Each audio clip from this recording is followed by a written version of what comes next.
Have you ever had that feeling where you're looking at the news and it's all saying the economy's doing better, but then you look at your own bank account and it's telling a totally different story?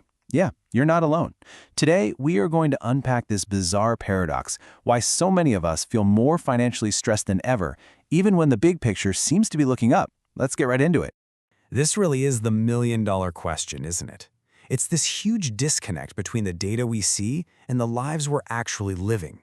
And to solve it, we can't just look at economic charts. We're going to have to look inside our own heads. Okay, this is where things get really weird. A new study from Northwestern Mutual found that, believe it or not, people are actually getting more optimistic about the overall economy. Fewer people are expecting a recession. But, and this is a huge but, at the exact same time, the number of people who say they feel personally, financially insecure has shot up to an all-time high. So we're less worried about the whole system collapsing, but we're more worried than ever about our own finances. How does that even make sense? All right, to get to the bottom of this, we've got to start with the data. Let's take a look at what the numbers tell us about the pressures people are really feeling day to day. So when you ask people, hey, what's holding you back financially? One answer just screams louder than all the others: inflation. Over half of Americans, 51%, point to rising prices as their number one obstacle. That's followed by just general worries about the economy and, of course, a lack of savings. It's pretty clear the day-to-day cost of just living is what's causing all this stress. And wow, this single number right here explains so much of that feeling. Only 9% of Americans feel like their income is actually beating inflation. 9%. For pretty much everyone else, it feels like a losing battle. You could be working harder, maybe even getting raises, but you can actually afford less than you could before. It's like you're running on a treadmill, and someone keeps cranking up the speed without telling you. You know, all that constant financial pressure, it really takes a toll on your mind. Just look at this. Back in 2020, a solid majority, 65% of people, saw themselves as disciplined financial planners. Makes sense. But fast forward to today, and that number has absolutely cratered down to just 45%. It's like we're just losing the will to even try to plan ahead because we're so worn down by an economy that feels completely out of our control. So the picture seems pretty straightforward, right? People are stressed about money, they feel like they're falling behind, and they're less in control. The logical thing to do would be to cut back on spending, tighten the belt. But this is where our paradox gets even stranger. Get this. Here we see this huge disconnect between how we feel and how we act. Even though we feel more financially insecure than ever, almost 60% of us are planning to spend the same or even more on non-essentials this year.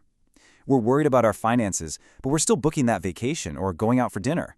How can both of these things possibly be true at the same time? So clearly the numbers alone can't solve this puzzle for us. To find the real answer, we need to switch gears from economics to psychology. And this is where we have that aha moment that makes everything click into place. Christian Mitchell over at Northwestern Mutual just nails it with his term, financial shock fatigue. I mean, just think about the last few years. A global pandemic, crazy supply chain problems, record inflation. It's just been this relentless series of economic hits, one after the other. And it's left us all feeling kind of fragile, you know? So even when there's good news, we can't quite let ourselves relax. It feels like we're just bracing for the next bad thing to happen. And that brings us to the most important insight of all. Our feeling of financial well-being, it's not actually determined just by the number of zeros in our bank account. It's not about our absolute wealth. No, it's about our relative position.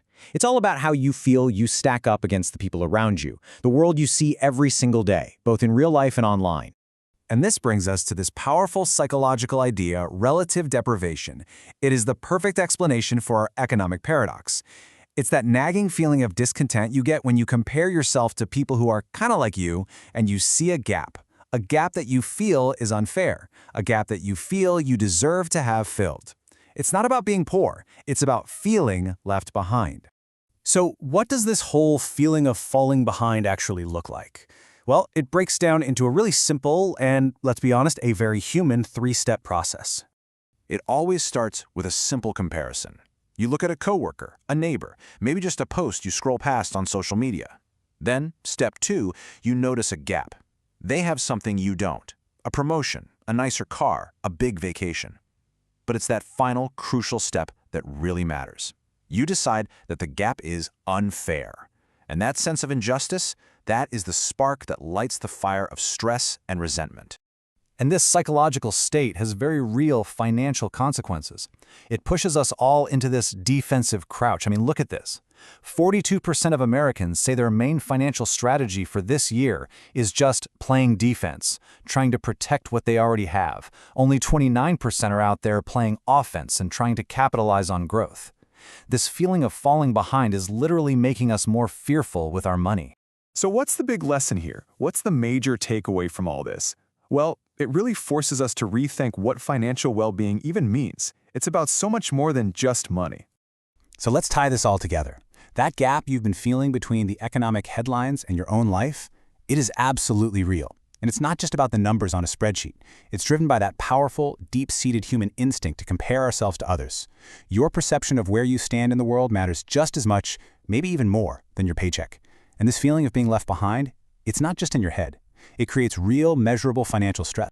And that leaves us with one final and I think really important question to think about.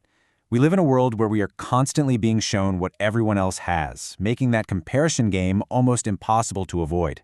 And in that kind of environment, maybe the most important financial question isn't, how do I get more, but rather, how do I define what is enough for me?